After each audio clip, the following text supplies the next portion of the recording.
So, intravenous infusion of vital amines and nutrients are super important because they're pretty much like as if you have directly deposited essential nutrients and minerals into each cell.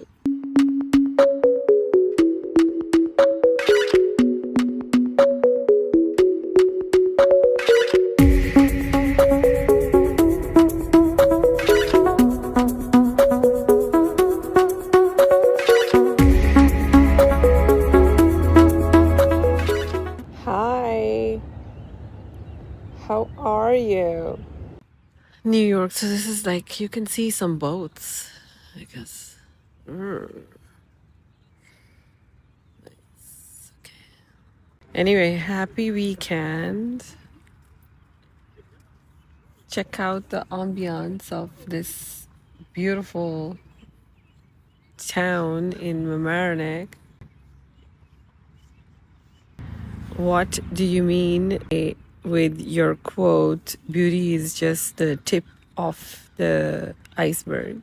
So, what I mean by that is that whenever you come across someone that you think is very beautiful, just know that that is just beauty. Somebody's beauty to you is you're just looking at the tip of the iceberg. And the iceberg, for anyone who is beautiful for more than a few years, when they're in the prime of their youth or in the peak of their peaks, anything beyond a certain small blip in your lifespan is basically just the result of a lot of attention and intention with oneself. So they're usually people like in the last 15 years that I've been working in the realm of beauty, I have come across a lot of people who are really beautiful, and a lot of them just are unable to maintain their connection with versions of themselves that they find beautiful. And staying in connection with that version of self, it takes time. So, beauty, the connection with your beauty lasts only for as long as your connection with health and wellness lasts. And when you're sick, it's very hard to also be beautiful simultaneously. Health is the only path to beauty. How do GLP-1 agonists affect appetite and hunger during menopause? So, GLP-1 agonists are sugar neutralizers, and as they neutralize the impact of sugar on your system, they kind of also turn the volume of appetite down in your brain. So your brain can very quickly get addicted to certain elements. And sometimes, because addiction is a spectrum, so there are people who are addicted to alcohol, but there are also people who are addicted to sugar. There are people who are addicted to foods that are laden with sugar. And there are several versions of addictions. So, what GLP-1 agonists do is that they act on an area of your brain that kind of manages the addiction centers. And some of those addiction centers are related to your day to day cravings. And whatever is the reason for your craving, whether it's food or drink or, whatever, listen, if the craving is good and you think that it brings you not only joy but also wellness, that's not a bad craving. That's something that your body is seeking. But if your craving leads you to feeling bad the next day, that's not a good or a healthy craving. That means that something's off. So GLP-1 agonists also turn down the volume of cravings, especially in the area of your brain that manages those craving centers. Listen, it's so relaxing here. Look at this. Oh, and let me show you these birds. Do you see these birds? I'm just hanging out with the birds today. Anyway, so GLP-1 agonists can turn the volume of your addiction centers down. And that's why they're so important. And now they are becoming even more important as time is going to go by, because people are realizing that by neutralizing the impact of sugars on your fat cells is reducing the inflammation of not only the overall inflammation that is inside your body, but also it is just fat cells, and thereby helping people decrease their overall weight, which does contribute to the metabolic slowdown that afflicts pretty much 90% of population during their pauses. And when I say pauses, what do I mean? By a pause that your body is going to experience is something where you experience sluggishness and slowness in your system, which could be a result of hormonal decline. Because the human body, after peaking through its youth, which kind of ends around your late 30s and early 40s. If you're very, very good with choices that you make daily regarding your health, you might be able to delay your body's naturally programmed pause, which was designed inside your DNA. That's how you were born. That pause is supposed to eject you from the matrix of fertility, from the matrix of life. And during the pause, you catch an illness. During the pre-programmed pause of your life, that's where you are designed to catch your next illness. And one of the things that we do at Giovanni is to help people navigate through their pauses, whether it's a perimenopause or a menopause, or if you're a man, then it is andropause. And this is a theory that I'm trying to make popular for people, so that, listen, guys, if you understand your body and how it functions, you will understand why it falls sick, and you will also understand how to keep it healthy. And there is nothing better in life than to experience the existence through wellness and health. Can GLP-1 help with menopause-related fatigue or energy levels? Yes, for sure. Because remember that when you are protecting your body from any kind of sugar exposures, for example, any kind of sugar highs, then you're also simultaneously protecting it from sugar lows and the post high crashes. And it's the post high crash that sometimes can cause a lot of cravings and unnecessary cravings, and also fatigue and sluggishness. So yes, a lot of people end up telling me that they're sleeping better, they have more energy, they have more focus, they're like they can create more, they have less pain. I have personally met people who are telling me how it has improved their symptoms. And it's not like, I don't think a GLP-1 agonist is going to fix all your problems. And especially, it was definitely not going to fix your problems if you're going to overdose on it. Because overdosing on a GLP-1 agonist is, again, something that is very, very important to understand. It is just like, dosing a medication is like dosing any vehicle that gets you from one place to the other, whether it's your car. So imagine that if you get a car and your car can go from 0 to 250 miles per hour. We know that if you went at the speed of 250 miles per hour, you will get to your destination very quickly. However, at this point in human existence, the vehicles that we are dealing with should not go at such a high speed, because you're going to get into some kind of an accident, and human body is not designed to sustain that kind of trauma and continue to live in a healthy way and stay intact through time and gravity. So, and hormonal imbalance.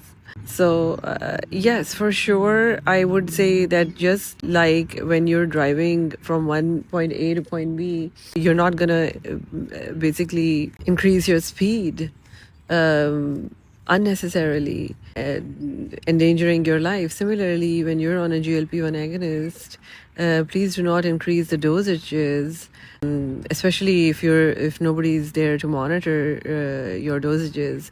Please don't just by yourself attempt to keep increasing the dosages unnecessarily.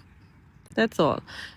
It's always better to stay at a dosage where you feel healthy and where you feel stable. It's not supposed to feel like a high. It's supposed to feel like as if you're at peace. And you can focus now on whatever you're designed to focus on. So if you're designed to focus on sciences, focus on sciences. This is definitely going to help a lot of people for ADHD also. And I think I see in future that it has a role in any of the things that can get improvement from balancing sugars. Cool sculpting need to be used in combination with GLP-1 agonists to have better results on weight loss. So, for those of you who do not know what cool sculpting is an FDA approved device that can lead to reduction and actually elimination of your fat cells. When you use GLP-1 agonists, your fat cells become rehabilitated, they become rejuvenated, they become young again, they stop getting bigger and bigger and start hoarding food and energy. They slim down and they release the energy that they've kept stored for years. So GLP-1 agonists shrink the size of your fat cells. However, they do not eliminate them. So since fat cells are pretty much eternal cells inside your system, they're not going to go away by themselves. So sometimes people like to remove them from certain parts of their bodies where they can cause unnecessary weight and pressure on the internal organs. For example, in the midsection of your body. Sometimes people don't like it there. Sometimes people don't like it in their upper back because that kind of restricts their breathing. So when you need to remove fat cells or eliminate fat cells, in my opinion, it is best done non-surgically. In my opinion, it's best done non-surgically and with minimal downtime. No downtime, actually zero downtime. Okay, so it is like a little sculpt. Yeah, so cool sculpting is not going to solve all your problems. It is a non-surgical removal, elimination of fat cells from under your skin. So your fat cells are forever cells in your system that can shapeshift. Sometimes they're under your skin, sometimes they go down and trap your organs like your liver and your intestines, and sometimes they can cause adhesions, sometimes they restrict the flow of blood and lymph between your organs.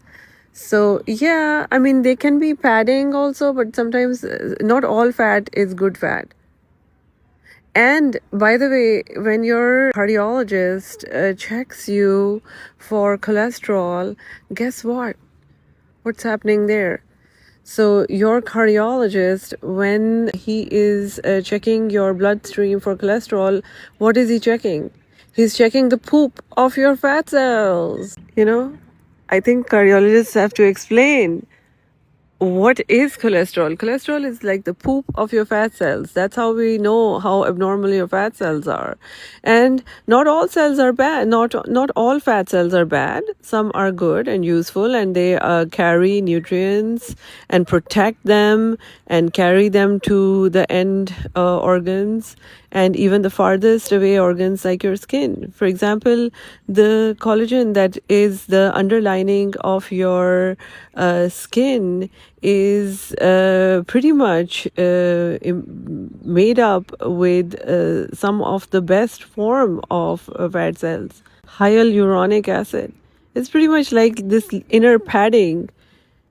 So when GLP-1 agonists slim down the fat cells, sometimes people need, like if you are somebody who uses hyaluronic acid fillers, you will feel that you may need more, or you may need skin tightening and stuff, because also more if you're on GLP-1 agonist. So yes, the overall cost of being on the agonist is not just limited to you procuring the medication, but also then preventing your skin from disintegrating as a result of losing too much fat or too fast. If you lose this weight that you gained over the last 20 years in 2 days, you're going to be left with such saggy skin that you'll need cosmetic surgery to reverse it.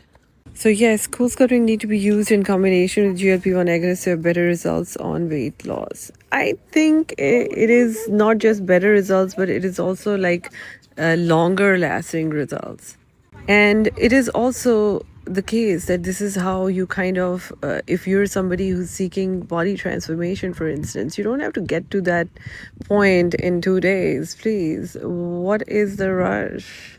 Let your body go through time at its own pace and let it heal. So when you're rehabilitating your fat cells or obesity, and listen, what is obesity? How do you define obesity? Obesity is a disease of your fat cells. Your fat cells is an organ inside your body by itself. What your doctor forgets to tell you is that your fat cells is an organ by itself. It acts like an organ. And yes, it can get inflamed. And sometimes it not just gets inflamed by glucose or sugars, but also the cortisol that you're producing for whatever reason. Do you recommend a facelift during GLP-1 to prevent the skin failure? So the only facelifts I recommend are non-surgical, and they're not inexpensive. They're just non-surgical. Their frequencies of sound. I usually tell people that non-surgical facelifts are basically tools that allow us to stop your skin from growing in certain parts of your body, for especially your visible parts of your body. For example, your face and under chin and neck and décolletage. Places that you are usually revealing to the public and yourself, and that's how people identify you. So those are basically non-surgical tools that are proactively used to turn back time on your skin. Your skin is an organ, and we can reprogram it. So the non-surgical tools I always like. That is also a facelift. However, it's non-surgical, so you don't need to get cut. And at my office, we've been using it for like over 12 years. So it's very cool.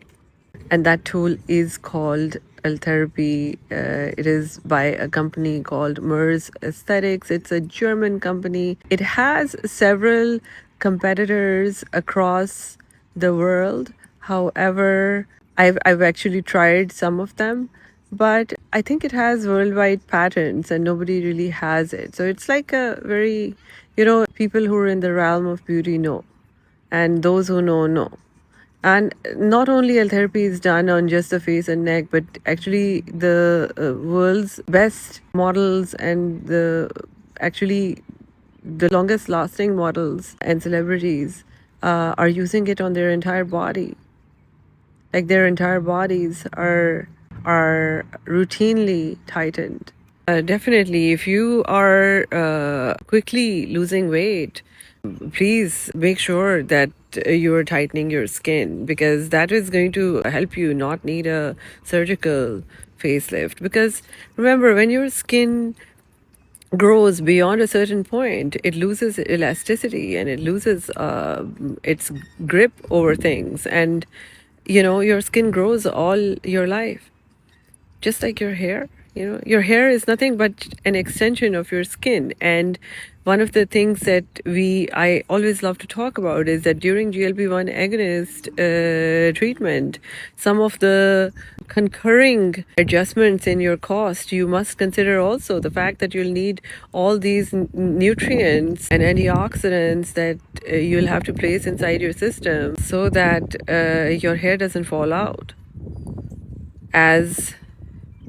we turn down the volume of your appetite and you're not eating and food doesn't matter anymore. What lifestyle factors can accelerate hair loss in women? So your hair is sometimes the first responder to stress in your system. So if your system goes through a crisis, sometimes that crisis can be birth of a child, sometimes that crisis can be overcoming an illness, sometimes that crisis can be a perimenopausal arrest of system or postmenopausal arrest of system, and sometimes that crisis can be you battling cancer. Whatever is the reason a crisis happens to your system, the first responding organ may just be your hair.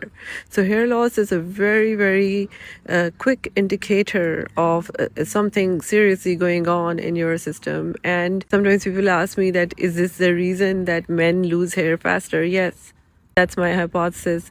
Men tend to lose hair faster, especially because the society just places an inordinate amount of burden on the boys, so they do happen to start losing hair faster, and they do experience a lot of imbalance. But yes, a lot of it is also hereditary patterns. So hair loss is the first sign of your skin aging. It's an indicator that your skin is aging.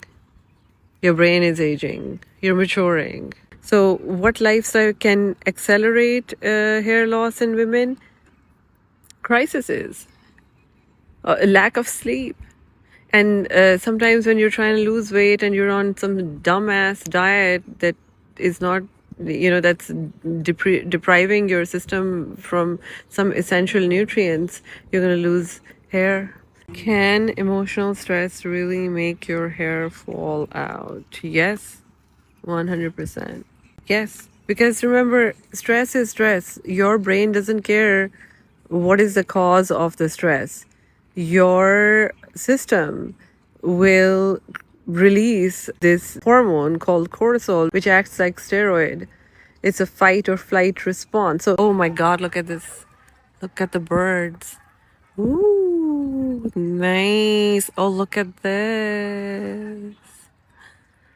Well, guys, that's awesome.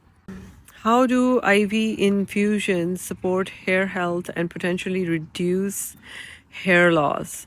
So, intravenous infusion of vital amines and nutrients are super important because they're pretty much like as if you have directly deposited essential nutrients and minerals into each cell.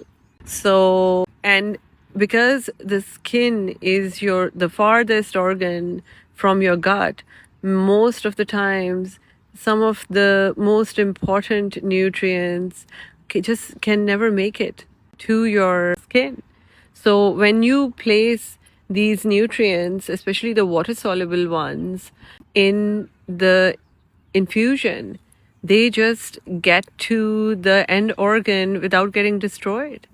It's like, even if you're procuring the best quality of, let's say, a methylated B12 vital amine, by the time it swims through the acid that is your stomach and gets to the intestines, and gets flushed with your bile and all the other crap that you're placing inside your body every day. It is not, and through the gut biome. So your gut biome is like a Great Wall of China that this poor little vital amine has to cross. So if it survives the Great Wall of China, the gut biome, and if it survives all the tariffs, it's impossible for it to make it all the way to the top of the ocean and get to your skin, to the top of your hair, for instance. No, it's not going to make it. So that is why when you give it in the form of an intravenous infusion, thereby bypassing all the gut related obstacles, you're basically directly depositing these minerals and nutrients into pretty much all of your skin cells. And it just brings about a lot of comfort to people. And it not only acts like an oil change of the system, but also like, balancing the nutrients and the supplies, and definitely prevents hair loss. However, they are not going to just by themselves prevent hair loss. You also have to make sure that you take adequate amounts of protein and amongst other things. So yeah, at Giovanni, I can basically assist you in curating the exact dose that your body might need, your mind-body complex might need. Hi. Thank you for coming along.